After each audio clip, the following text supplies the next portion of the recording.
was a dream, but now, alhamdulillah, it's a reality. Assalamu alaikum warahmatullahi ta'ala wa barakatuh. My name is Isac Mustakim. My father is from Haiti and my mother is from Switzerland, and I'm Muslim 2 years now. At the age of 13, 14 years old, I started looking like the other kids in school, and I saw them, I saw the kids that were taking drugs and drinking alcohol and going out with girls. I saw them more happy than the other kids, so I started to wanted to be with them and try that stuff. So that's what I did, and hanging out with bad people end up to giving us bad habits. So at the age of 15, I was so bad that they put me in a juvenile jail. So I went to juvenile jail for a few months, and after that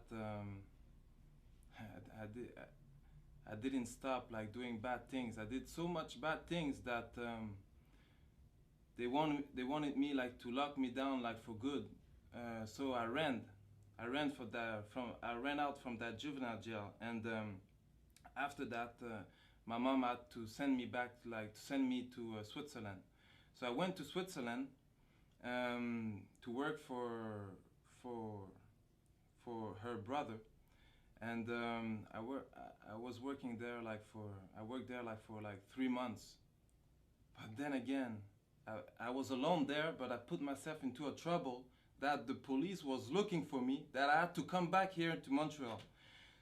And that was at the age of 17. At the age of 17, I cooled off.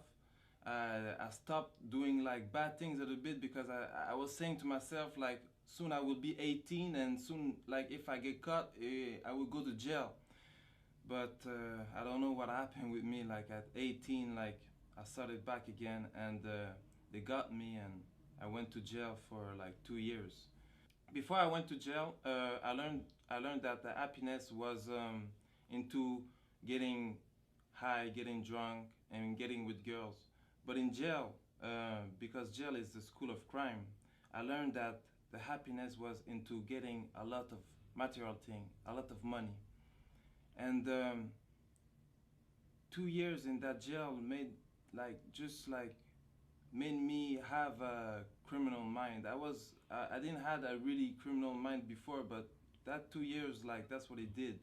And I was Christian before, and I was Christian, but I was not praying.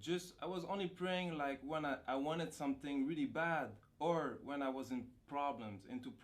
And that jail time was for me a problem. So I started reading the Bible and praying a little bit. And I don't know why, somebody that I wasn't speaking with, he wasn't around who I was hanging with. He just came and gave me the Quran, and he told me to read it. But at that time, I was reading the Bible, and the Quran was not written the same way, so he didn't touch me. So I just give it back. After, when I got out from jail, I started my mission. My mission to get money. Every type of way to make money, any type of bad thing you can think, I was in it, because really my plan was getting money. And I lived I don't know if it's a good thing, or if some people would say it's a good thing, some people would say it's a curse, because in my life, I achieved most of my goals that I wanted. And for 10 years, I lived that life of luxury, that life of power and respect. So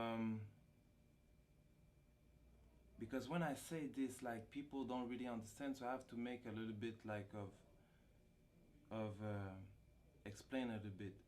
like when I say like I had the things that most people, young and older, they would like to have, that I had in my life, they don't really understand, because everybody has his own perspective on like what is luxurious.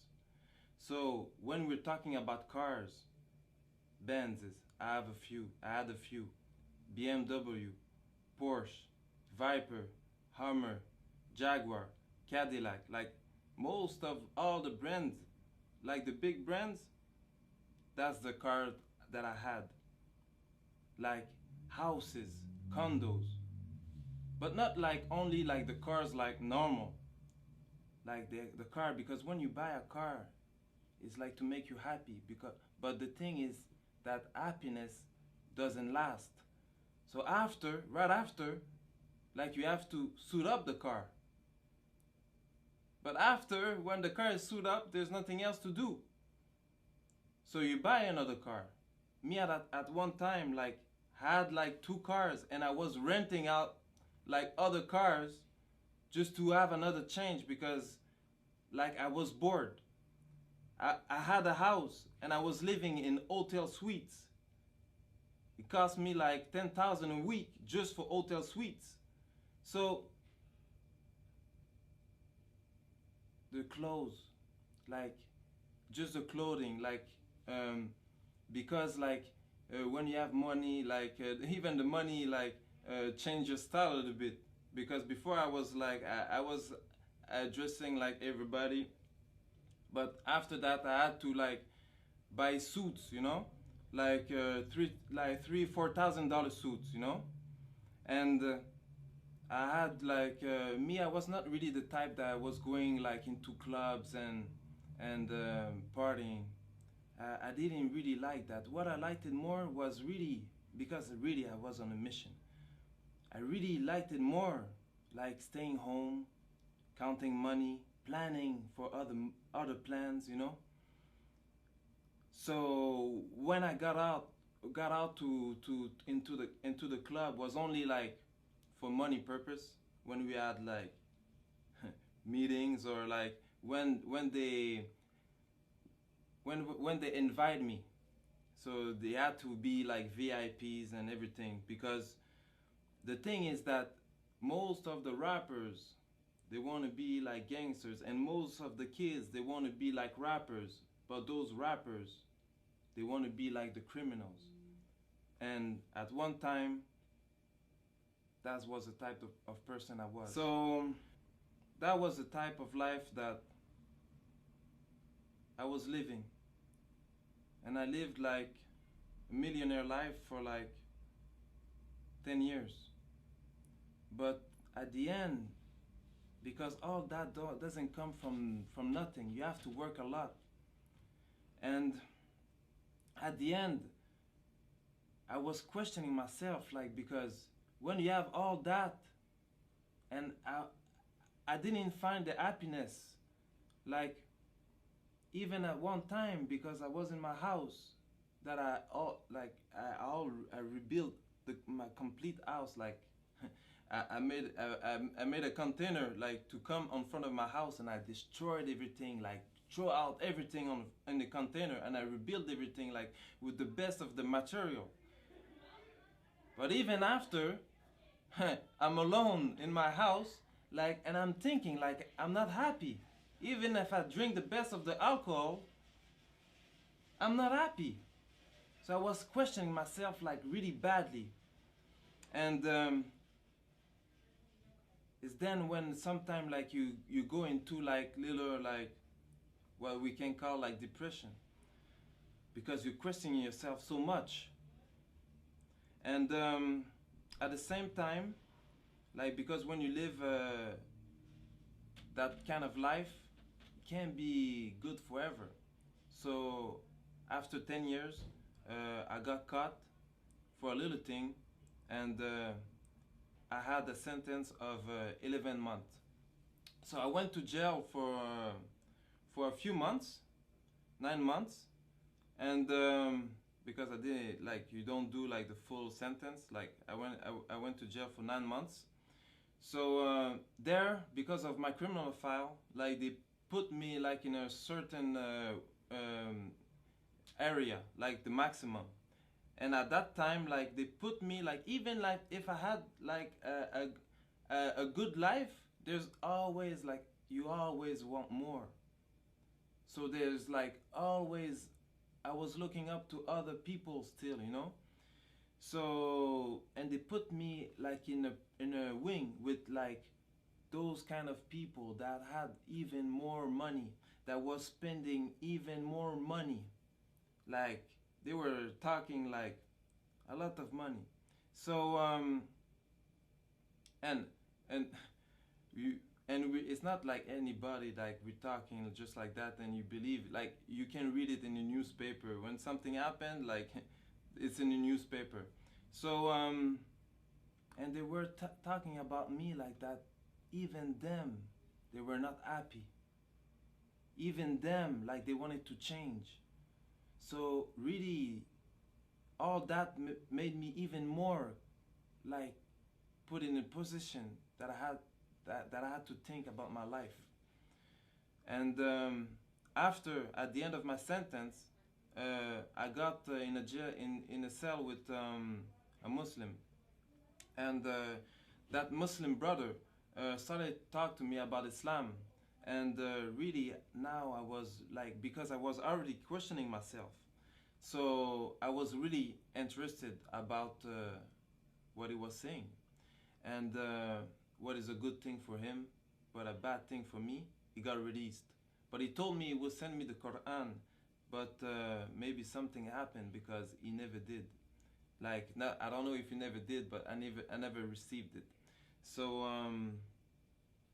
after I got released, and I went back to my same life, you know, and I forgot everything about God, because when you know more into problems and you're not a Muslim, as soon as things go good, like you forgot God again. And while I was like doing my life, I met up with a woman, and that woman, she was Muslim, and her mom, she told me that I should look up into Islam, and it's then that I started doing my own research. So I was reading like books, and I read the Quran, and I was really surprised to find that in the Quran that they had like the same prophet that there was in the Bible.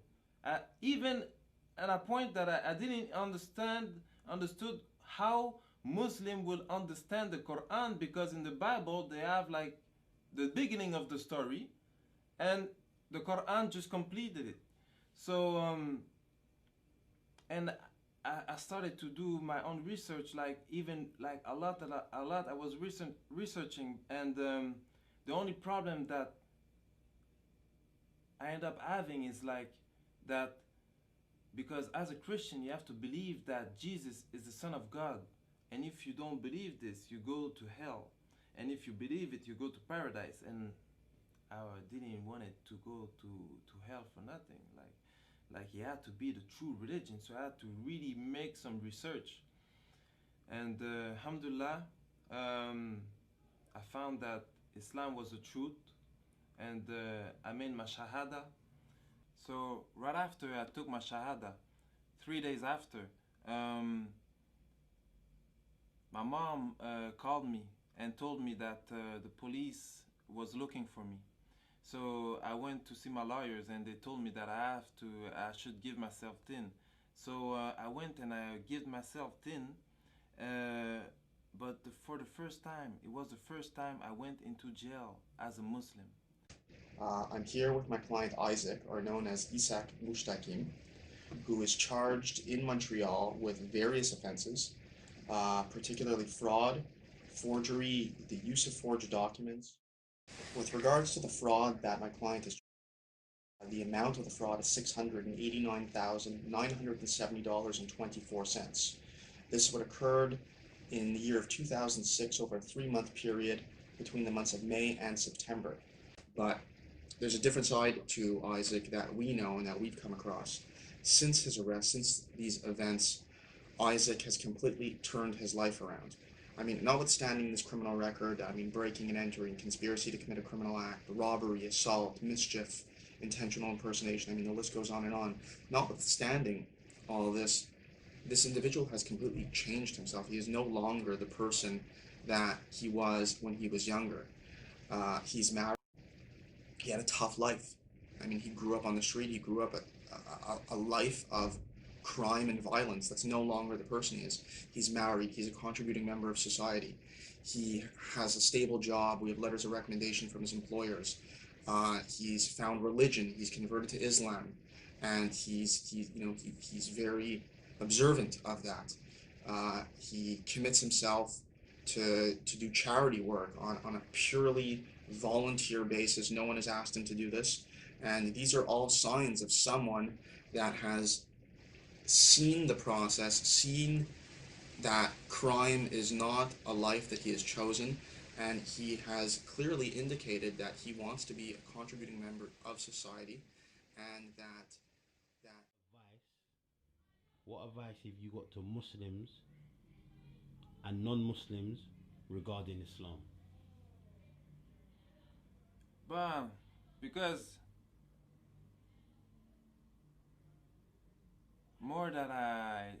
before I never knew like Muslim people. If there was Muslim people around me, I didn't know because they never talked to me about Islam. I really think that there was no Muslim around me. But now that I'm a Muslim and I'm just like hanging out with Muslim and seeing Muslim, there's a thing that really like get me sad, you know? Is because me before I used to like a lot of I used to like a lot the tattoos, and on my head a tattoo get money. But more that I see little kids, like young kids, young Muslim, I realize that they have the same tattoo that I have, but not on their head. They have it on their heart, and they want to compromise their Islam for money, for like seriously stupidity. Like I don't, and that get me like really sad that they don't know the value of what they really have, because Islam gives me an happiness that that everything that I had in my life, like all the money, the girls, because with a lot of money comes the girls, the money, the girls, the house, the condo, like all that life never give me a happiness that I have today, a happiness that lasts. And for the non-Muslim, seriously, before, like I didn't know nothing. For real, me before, I will never thought I will be a Muslim. Never. So seriously, like what they're showing like in the media, because we all think like, we think like Muslim is like crazy people with beard that want to blow themselves up. Like I don't understand. Like what you see in the media is not the real thing. Really, if you want to learn something, you open the book and you read. And before I used to not read, never read. But seriously, when you read about Islam, it's the best thing that you can learn. And even if you're not interested about changing your religion or getting a religion, at least just read it for like education. Just read it so you know what they're talking about. Why so much people are turning into Islam? Why? You have to question yourself, like, because everybody has a brain. Maybe you believe there's a God or not. I believe there's a God, and a God like give us a brain, and the brain is to think. So I just ask you to think by yourself. Don't think like don't just follow what the media gives you. Like think by yourself and read the Quran. There's translation of the Quran in French, in English, in all the language.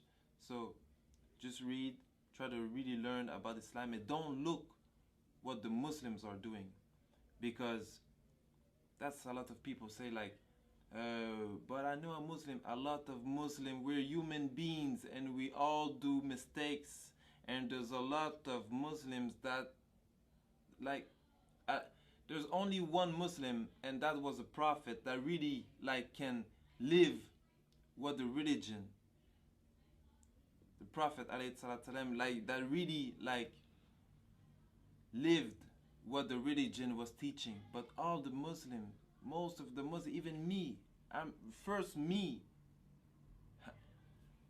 not a perfect Muslim. We all try to be good. We all try, but you can't learn the religion by looking at me or hearing what I'm saying. So that's why I'm saying go read the Quran and learn about Islam from its source. And I want to say Jazakallahu khair to Roadside to Islam. Assalamu alaikum wa rahmatullahi ta'ala wa barakatuh.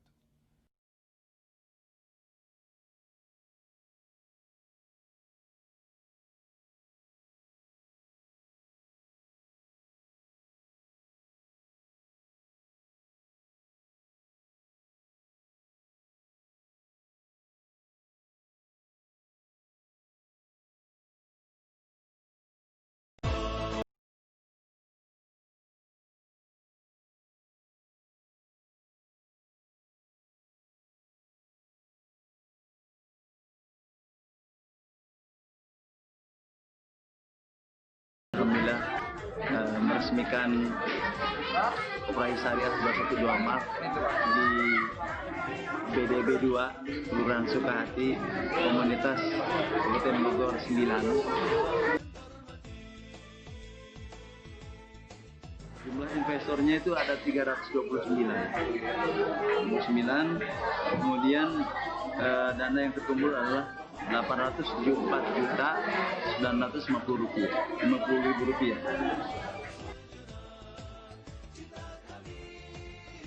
Bisa hubungi saya barangkali secara langsung M. Ahmad Sujai. Silakan invest lagi, karena kita masih banyak akan kita buka di wilayah Bogor 9 ini. Hubungi Ahmad Sujai nomor 0813 82429454 itu nomor. Kita dalam waktu dekat akan buka insya Allah di Puri Nirwana 3 yang tadi pagi pada sholat subuh sudah launching. Alhamdulillah, dan nanti invest yang lebih daripada dari nilai ini nanti akan kita operkan ke investasi yang membuka gerai mat yang Puri 3.